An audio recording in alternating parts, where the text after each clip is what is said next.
Olá, saúde em seu lar de hoje. Nós vamos falar sobre câncer infantil. Um assunto é triste, mas é importante falar sobre esse assunto. E tenho um prazer enorme de receber aqui, faz muito tempo que ele não vem aqui ao Saúde em seu lar, a doutora Amauri, que é hematologista, e todos conhecem, quem não conhece a doutora Amauri, né? E vem falar com a gente sobre essa questão do câncer infantil, né? Se está aumentando, se não está aumentando, porque vocês vão ver que a maioria dos tipos de câncer infantil são hematológicos, né? Por isso que o hematologista é muito envolvido com o câncer infantil, né? Mauri, meu amigo, tudo bem? Boa noite. A geada passou aí, não? Não, tá tranquilo. Não passou geada, não. É que a idade vai pesando, né, gente? Vai fazer o quê? Vai acabando branqueando os cabelos, né? Mas a idade está na alma. Que mulher não branqueia cabelo, não sei o que acontece com elas, né? Mas é só sair no cabeleireiro. Mauri, prazer em te ver, viu? Prazer você estar aqui conversando conosco. E vamos falar aí sobre o câncer infantil. Você viu dizendo aqui que o hematologista, que é a sua especialidade, é o que mais cuida de câncer infantil. Aí por quê, né? Exatamente. É porque nós temos uma estatística que parece que no Brasil nós vamos ter anualmente 12 mil casos de cânceres infantis. Tá? Dentre esses 12 mil casos... Casos novos. Novos, tá. Isso, anuais. Dentre esses casos, 35% até perto de 40% é leucemias em criança. Então é muito comum. Depois das leucemias, vem os cânceres de cérebro, cânceres cerebrais. Nas crianças também, os gliomas, né, que a gente chama, muito comum em criança também. E depois vem os linfomas, em torno de 15%. Então o neurológico... 17 a 20%. Então, o neurológico é alto. É o segundo. É o segundo. E o terceiro, linfoma, e o quarto? E depois vem os outros cânceres, que aí nós temos o retinoblastoma, que é muito comum em criança, né? Que é até interessante para nós comentar alguma coisinha do retinoblastoma, né? Sim. E temos também o tumor de Wilms, né? Você pediatra já viu o tumor de Wilms por aí, né? Tumor do rim. Então são assim os mais comuns, mas na verdade o mais comum mesmo em criança, principalmente da faixa etária entre 2 e 9 anos, são as leucemias, principalmente a linfoblástica aguda, né, que é muito comum em criança. Que é a chamada LLA. Isso.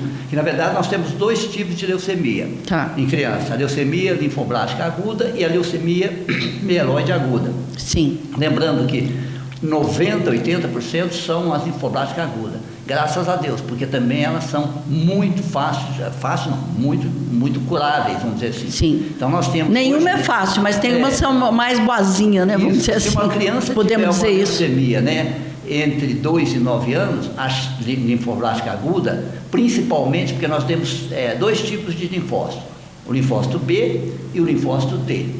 As leucemias linfócitos B são 85% a 90%.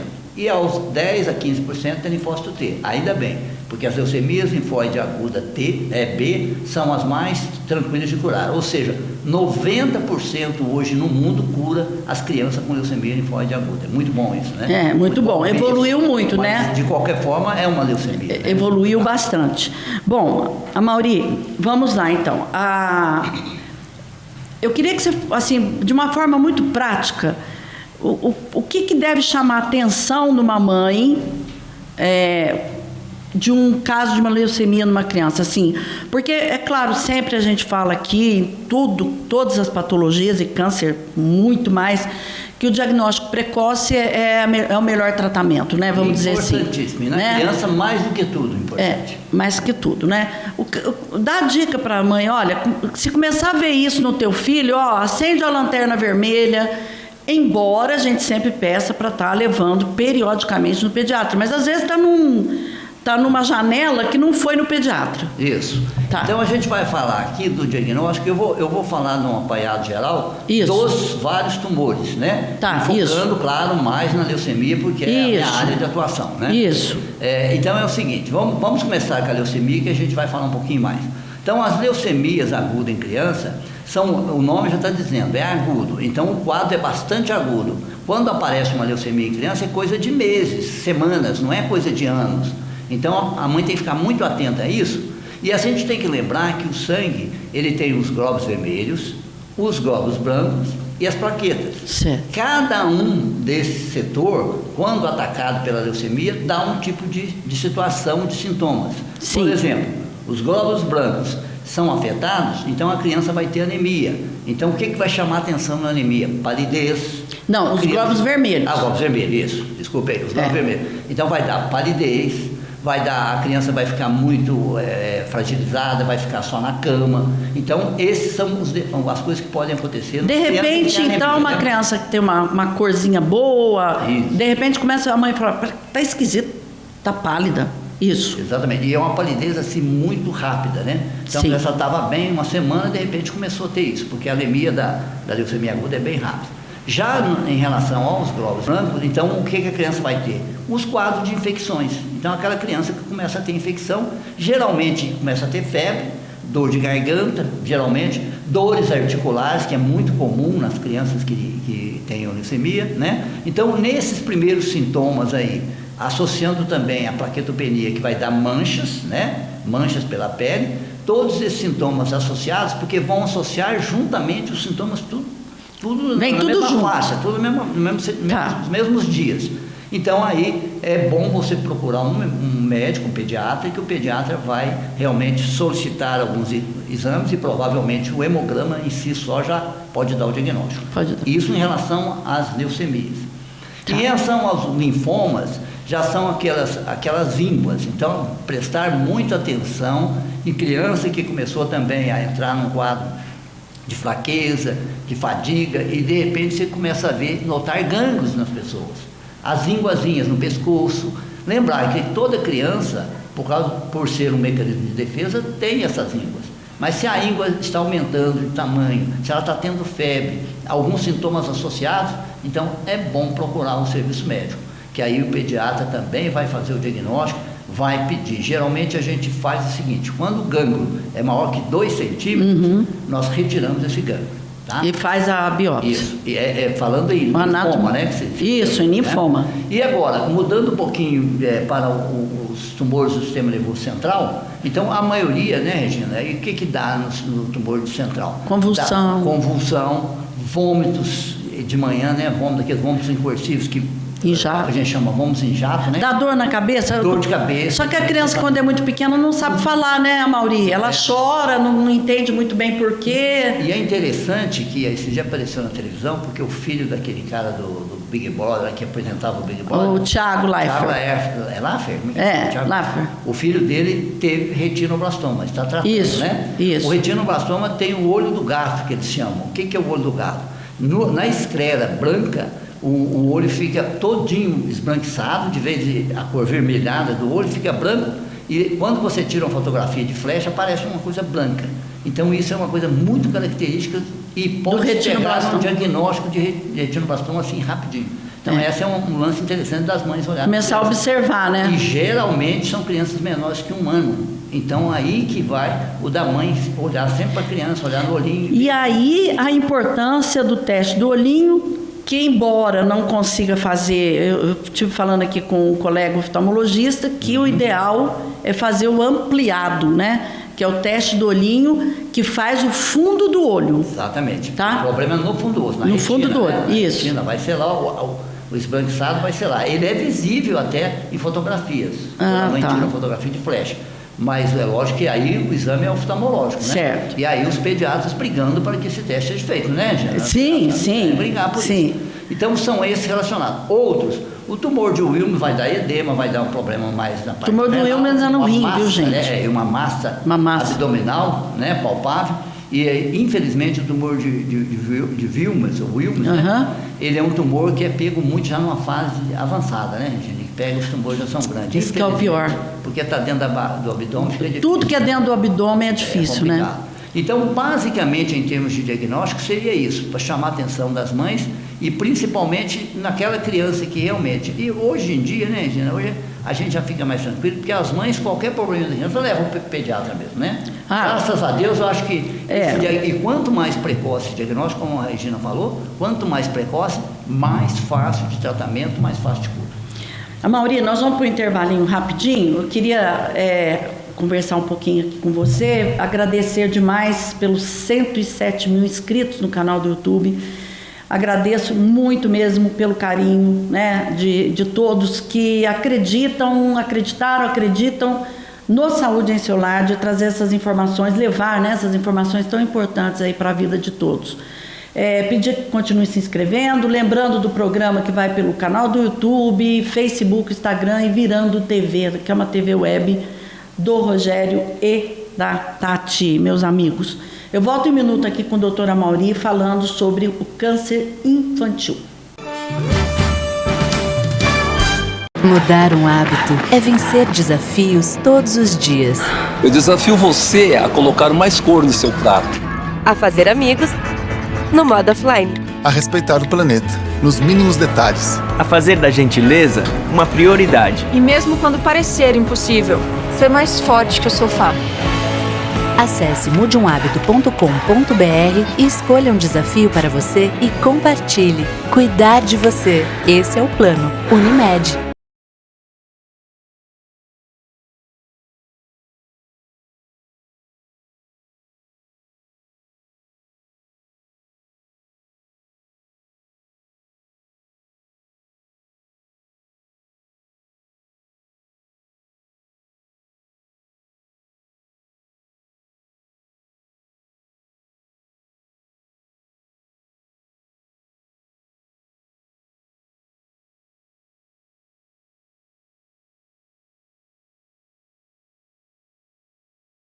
Fundada em 1904, a Santa Casa de Poços de Caldas está desde 1964 em seu atual prédio e passa atualmente por um processo de profunda transformação, com modernização em todas as suas áreas de atendimento.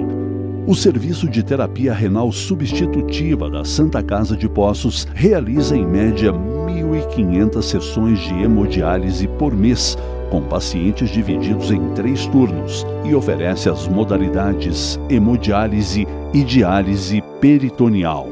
O Laboratório de Análises Clínicas da Santa Casa conta com atendimento 24 horas. Realiza análise em todos os segmentos de análises clínicas com rapidez e qualidade. Santa Casa de Poços de Caldas. Vai ficar tudo bem.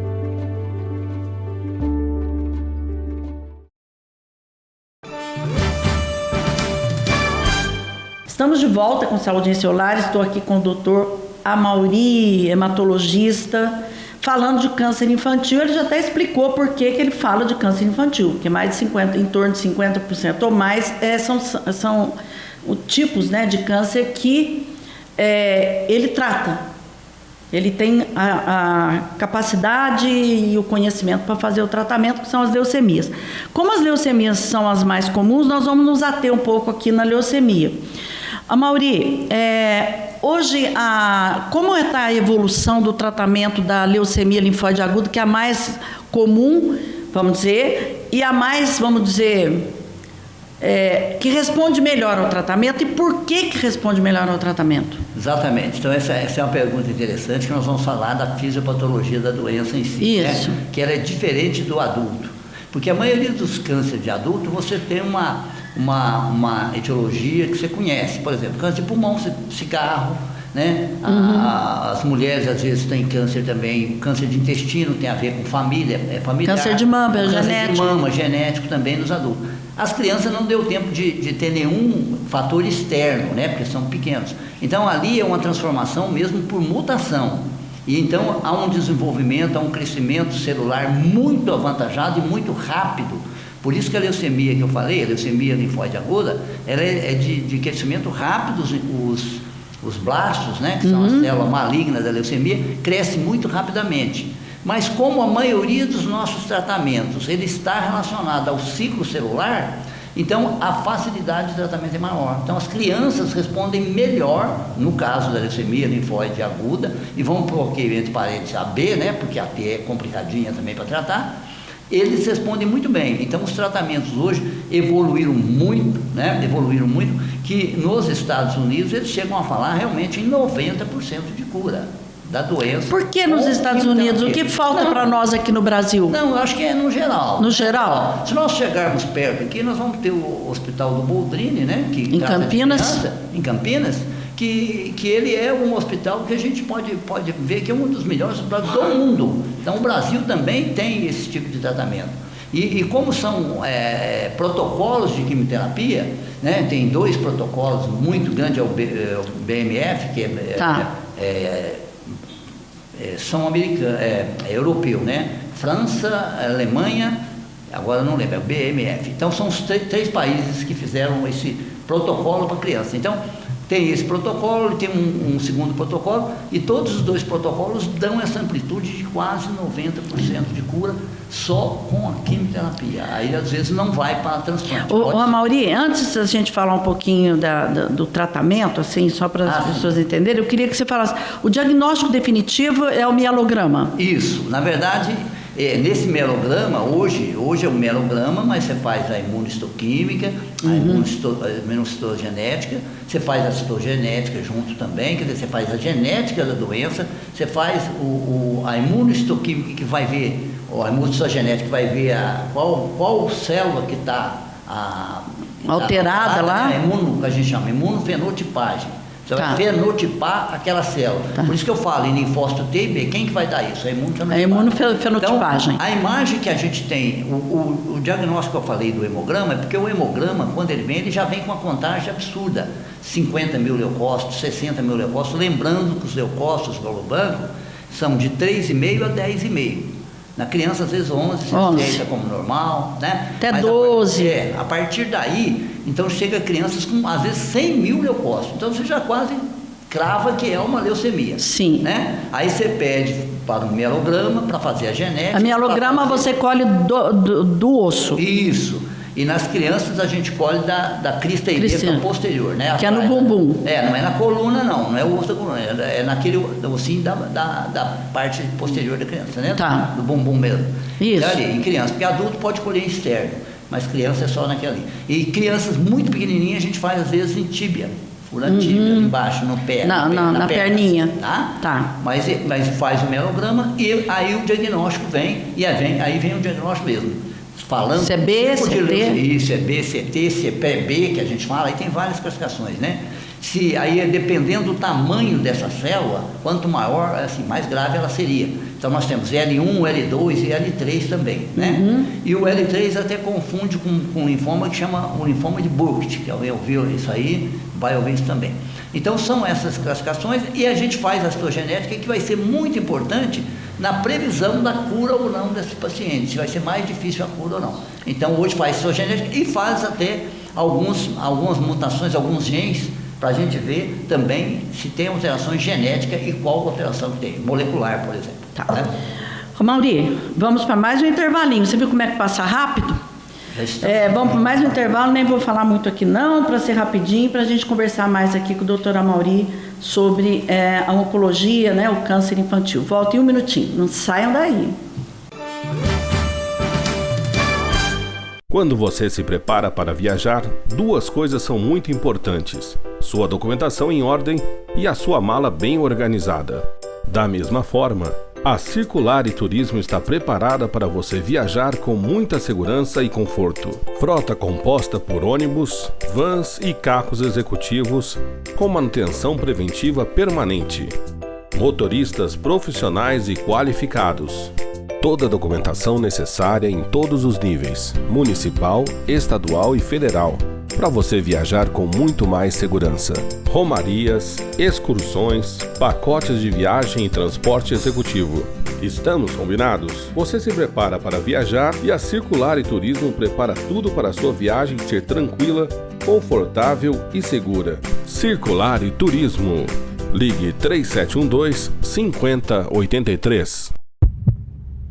O Hospital Santa Lúcia, Hospital do Coração de Poços de Caldas, é um hospital completo para sua segurança. Suas modernas instalações permitem o socorro dos pacientes com urgência cardiovascular. Com atendimento imediato e altíssimo nível profissional, garantimos a saúde do seu coração. A UTI do Hospital Santa Lúcia, Hospital do Coração, é uma das maiores do estado de Minas Gerais. Hospital Santa Lúcia, Hospital do Coração, sua segurança. Estamos de volta com Saúde em Seu Lar. Estou aqui com a doutora Amauri Barreiro, que falando sobre o câncer infantil. Ele já deu uma geral, né? Agora nós estamos mais atentos aqui, conversando mais sobre a leucemia, que é o mais comum em criança, né? Amauri, então, escolheu o tratamento, quantas sessões em média de quimioterapia? Assim, e tem intervalos, começa, em média, né? Porque varia, né? Isso. Na verdade, nós temos as 3 fases, né? De indução, consolidação e final do tratamento, né? Manutenção do tratamento. Então, geralmente, no total, isso é em torno de 1 ano e meio a 2 anos. 2 anos. Tá. Mas aí na fase de indução, aquela fase mais difícil, que a criança fica internada, fica às vezes 1 mês, 40 dias internada, fazendo quimioterapia, né? Aí depois ela passa por uma segunda fase, que é consolidação. Às vezes ela tem que fazer 2 ciclos de indução e depois mais 2 ciclos de consolidação. Isso vai mais ou menos 1 mês ou mais de 1 mês cada ciclo desse. E depois a manutenção, que aí é a fase, porque se nessa fase de indução, nessa fase de consolidação, a criança entrou no que nós chamamos de remissão, que ou seja, não tem mais a doença, aí nós fazemos a fase de manutenção que dura 1 ano e meio. Então, somando tudo, a criança passa um tratamento em torno de 2 anos, para cura, né? Lógico que a gente fala assim... Então, a leucemia, quando tratada precocemente, tudo tem cura? Tem cura. E nós falamos aqui que a leucemia linfóide aguda, entre a criança estiver entre os 2 anos, isso aí até para as mães é mais tranquilo. Quando a gente fala isso, as mães ficam contentes, né? Também, coitado, é uma tristeza, sabe, falar um diagnóstico de leucemia para uma criança de 5 anos. É muito, nossa. Quem passou por isso, né, Regina? Nós, que é triste isso aí. Então, dos 2 aos 9 anos, a chance de cura chega beira aos 90%. Então, por isso que é importantíssimo as mães que estão assistindo lembrar sempre, qualquer coisa diferente numa criança que ela não está acostumada, levar para o pediatra ou, se possível, para o hematologista, porque a suspeita de leucemia, se for visto inicialmente, a chance de cura é muito grande. Gente, o que tem que ficar assim de mensagens como essa aqui que a doutora Amauri está dizendo é o seguinte: não deixe de fazer puericultura, né? Todo mês levar até 1 ano, depois pelo menos a cada 2 meses no pediatra, tanto em consultório, na rede do SUS, enfim, tem pediatras para atender, justamente para poder, às vezes, você pegar ali, né? No início. Isso é muito, muito importante. E ficar assim acompanhando a criança, né, gente? Mudou, tá esquisito, era coradinha, de repente está branca, uma moadinha. Pode procurar que tem alguma coisa. Amauri, rapidinho, o tumor de Wilms, gente, o tumor de Wilms é um tumor que dá dentro do abdômen, porque dá no rim. Não existe nada que possa... Eu sei que é um diagnóstico mais difícil de fazer, quando vai procurar já está lá, sabe, avançado. Se conseguir... Dor abdominal, dá? Dor. Que na verdade... Nem dá. Se a gente fosse igual os americanos, né? Sabe, os americanos, se a criança chega com qualquer coisa, ele faz tomografia, ressonância, faz tudo de uma vez, né? Aí pega esses tumores, nós não conseguimos fazer isso. Mas se pegar numa fase inicial, ele é cirúrgico, né? É retirado. É cirúrgico. Porque o problema dos tumores, não só de Wilms, mas os tumores renais, eles têm que estar circunscritos ao próprio rim. Se ele está só circunscrito ao rim, é mais fácil. Se não, se ele passou... Mauri, uma coisa interessante, você até nem falou, mas você sabe que é raro, mas é gravíssimo, é o tumor de ovário, né? Tumor de ovário em criança. Você sabe que eu peguei, durante a minha vida, uns 3 casos de tumor de ovário em menina de 9 anos, 9, 10 anos. O abdômen grande também, né? E vou te falar uma coisa, é gravíssimo. Não é? Porque quando vê, ele não consegue, porque o ovário ele fica... mulher, né? O ovário ele fica solto, né? Dentro do abdômen, ele fica solto. Então, quando a coisa aparece, já era. Não é muito comum, mas durante meus anos todos aí, 3 casos de tumor de ovário em meninos. Você viu bem, porque eu não vi, não. Você nunca viu? Não, nunca vi. Olha que coisa. Vi mulheres. Agora, os maiores tumores que eu vi foi de ovário. Parece que tem uma bola de... Tem uma bola.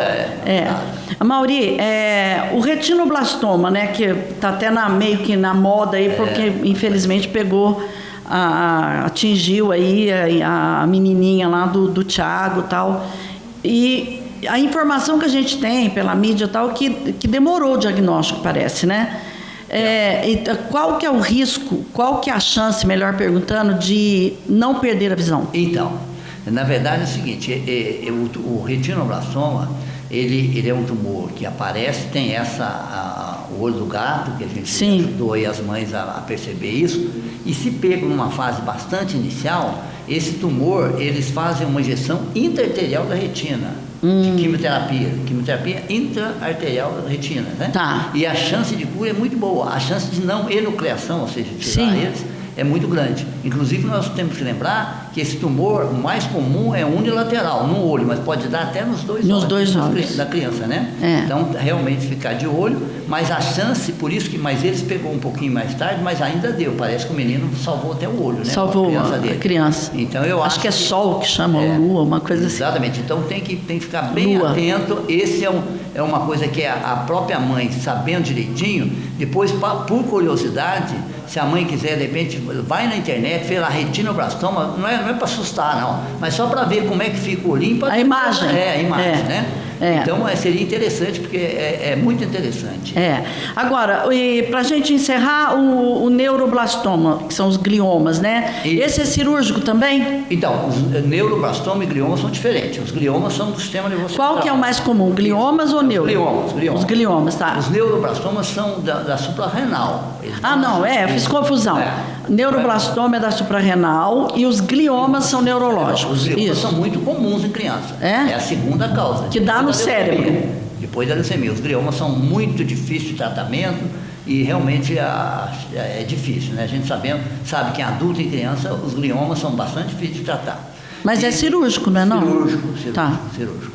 E agora, os neuroblastomas dão na suprarrenal. É interessante o neuroblastoma, que eu já fiz diagnóstico de neuroblastoma no mielograma, porque ele invadiu coisa e as células são muito, muito características. O hematologista consegue dar diagnóstico de neuroblastoma. Porque ele vê lá a célula diferente e fala, isso aqui não é da medula não, está invadindo aqui. Está invadindo. É suprarrenal. Então, eles também são difíceis, porque são suprarrenais, né? Fica muito externo. Então, são diagnósticos também difíceis e o tratamento é difícil. Mas os neuroblastomas não são tão comuns como os gliomas, né? Então, só para identificar aqui, que eu me confundi aqui, o glioma são tumores cerebrais. E os neuroblastomas é um tumor que dá na suprarrenal. E o tumor de Wilms é um tumor que dá no rim. Isso. Né? Acho que aí ficou bem claro, né? Olha, Mauri, eu acho que é isso, né? Eu acho que é importante a prevenção, sempre estar de olho na criança, sempre estar procurando o pediatra, né? Fica aí sua mensagem final aí, tá? Eu falei em pediatra, mas vocês podem procurar o hematologista também, né? Pode. É que, na verdade, se você for ver, os hematologistas são poucos, os pediatras são bastante. Então, pois é, por isso tem que procurar o pediatra. Tem que ir no pediatra, tá? Porque o pediatra fica mais fácil vocês irem. Mas lembrando, então, as mães, que é importante. Mas a gente encaminha, viu, gente? Isso. Ó, pintou, deu para... vai já para... A Mauri sabe disso. Mas né, eu espero que um dia nós possamos tratar aqui as leucemias de crianças, porque eu já tratei há muito tempo atrás, mas agora não trato. Não tem mais condição, né? Porque tem que ter estrutura. Tem que ter muita estrutura e vamos ver se um dia nós teremos isso, né? Se Deus quiser. E o que eu quero dizer para as mães é isso, ficar bem de olho na criança e a qualquer transformação nesse sentido que nós comentamos aqui, levar para o pediatra dar os primeiros atendimentos e chegarmos ao diagnóstico o mais rápido possível, que quanto mais rápido, mais fácil de tratar, mais fácil de curar. Mauri, muito obrigada pela tua parceria com Saúde em Seu Lar. Você já veio aqui várias vezes, fazia até muito tempo, né? Mas eu quero agradecer muito, eu tenho certeza que essas informações são muito importantes, né? Para alertar, chamar atenção, não é para assustar, tá, gente? É para ficar atento no teu filho, cuidar do seu filho, olhar, sempre, sabe, tá de olho, né, na evolução, no desenvolvimento da criança. Muito obrigado, viu? Eu que agradeço e que Deus abençoe. Deus abençoe nós todos. Amém, amém. A você quero agradecer muito o carinho, continuo pedindo para se inscrever no canal e até a próxima semana, claro, se assim